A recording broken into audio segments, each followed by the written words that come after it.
Hello बच्चों, let's see question. If both assertion reason is correct and reason is correct explanation of assertion, then A. If both assertion reason are true but the reason is not correct explanation of assertion, then B. Assertion is true but the reason is false, then C. If both assertion reason are false, then D. Now, assertion distance between the two coherent sources S1 and S2 is 4 lambda. A large circle is drawn around this source with the center of the circle lying on the center of the S1 S2. There are total 16 maxima on the circle. The total number of minima of the circle is less compared to the total number of maxima. तो बच्चों की concept हो जाएगा यहाँ पर. अगर हम की कॉन्सेप्ट बनाएं, की कॉन्सेप्ट क्या हो गया आपका? की कॉन्सेप्ट हो गया number of maxima and minima, number of maxima and minima due to two coherent sources.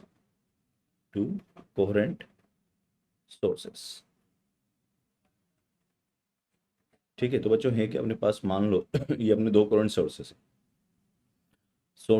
Sources हैं और सिमेट्रिकल रखे हुए हैं. ये S1 है और ये S2 है. ये मान लो सेंटर, ठीक है, और सिमेट्रिकल रखेंगे विथ रेस्पेक्ट टू सेंटर.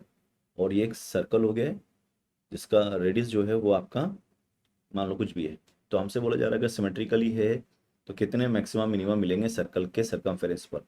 तो अगर अपन ऐसे मूव कर रहे हैं बच्चों, तो यहाँ से अगर देखें अपन, तो यहाँ पर जब आएगा पार्टिकल यहाँ पर, तो पार्ट डिफरेंस दोनों का क्योंकि सिमेट्रिकली है, तो सिमेट्रिकली होंगे तो दोनों की चलने वाली जो लाइट होंगी वो सेम पाथ ट्रेवल करके जाएगी. तो पार्ट डिफरेंस कितना हो जाएगा? del x is equal to n lambda for the maxima and del x is equal to 2n minus 1 lambda by 2. ठीक है, यानी कि मैक्सिमा के लिए क्या होगा? 0 lambda, 2 lambda, 3 lambda integer multiply. और मिनिमा के लिए क्या होगा?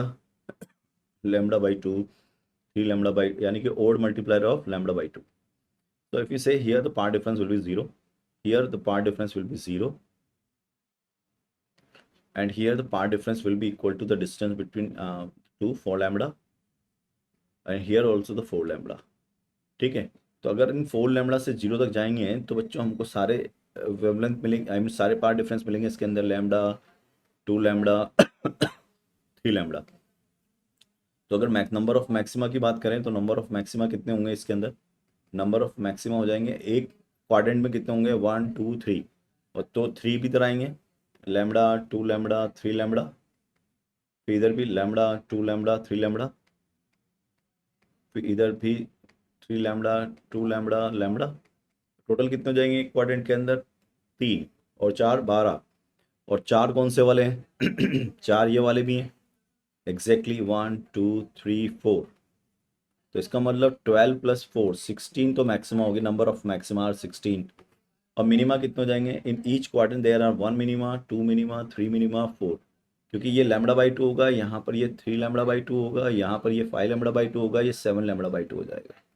तो ऐसे एक क्वाड्रेंट के अंदर कितने लैम्डा बाई 2 होंगे? 4 लैम्डा बाई 2 होंगे ग्रीन वाले. तो 4 4 16 है ना, क्योंकि 4 क्वाड्रेंट है. तो टोटल मिनिमा कितना होंगे? 16 मिनिमा हो जाएंगे. तो टोटल मैक्सिमा 16 होंगे और मिनिमा कितने होंगे? Less compare to the total number of maxima. ये गलत हो गया आपका, यानी कि असर्शन तो ठीक है लेकिन रीज़न गलत हो गया है. तो ऑप्शन नंबर हमारा थर्ड चला जाएगा. तो ऑप्शन सही हो जाएगा third. And I hope you understood it. Best of luck.